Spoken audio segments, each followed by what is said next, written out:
Yeah, you're joining us back out here live, just feet away from the downtown Indianapolis Federal Courthouse, where, as I said earlier, a literal media frenzy is on hand, awaiting former subway spokesman Jared Fogle's exit from the building following his sentencing hearing over 15 years. That's based on 2 counts that he's going to serve concurrently.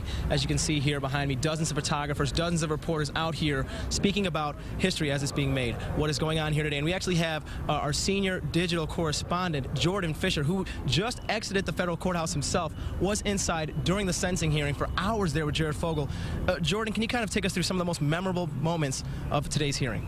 Yeah, Eric, one of the biggest things that stood out to me was we'd heard that there were years worth of texts, years worth of correspondence between Jared Fogle and some of them were prostitutes, some of them were people he knew, but we actually heard the prosecutor and an IMPD officer who had worked as a detective on the case narrating some of these correspondences, some of these conversations, and you know, honestly, some of them were pretty disturbing, describing in graphic detail about wanting to have sex with minors, about being willing to pay to have sex with minors, what he could do to sort of recruit you know, these young kids into sex acts. So it sounds like, you know, we were hearing out here that the defense was using the term mild pedophilia.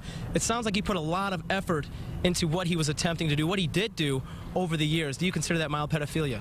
Yeah, the mild pedophilia diagnosis was a pretty controversial part of the whole trial.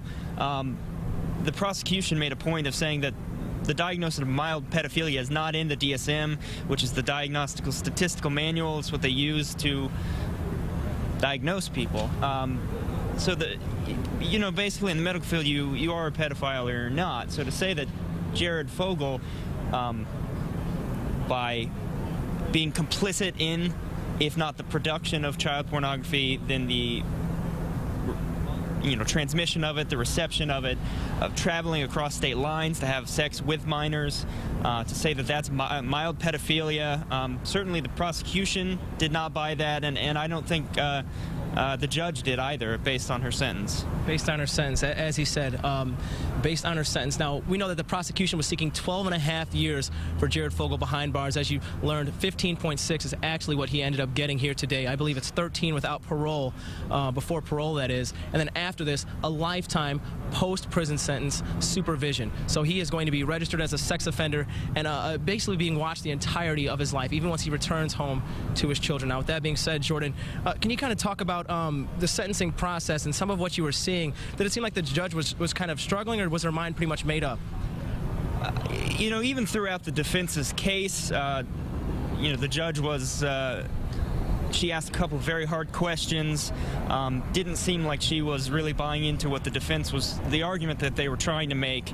And the point she made all along was that with the severity of the initial charges, with a number of enhancements based on some of the things that Mr. Fogle did, that the severity of the charge was such that the minimum recommended sentence was above the maximum the prosecution was asking for in the plea deal. So I think my sense was that she was having a hard time seeing how she was going to get that minimum sentence down, even within the range of the plea deal. Wow. Now, I also want to ask, you know, you were in there live tweeting the entire event, the entire sentencing hearing as it was going on. Hundreds of people watching, waiting on your words as they were coming through on your Twitter feed. You know, with the importance of today, you know, how do you feel, you know, afterwards, post, you know, knowing that the sentence has come down? This is a sentence that's been months in the making. We remember back in August when he first, you know, signed the plea agreement, and you were on hand for that as well. Can you kind of talk about what it feels like now, knowing that this sentence has been doled out? You know, you expect a sort of moment of relief, but the reality is when the judge handed down the sentence, there wasn't much reaction at all.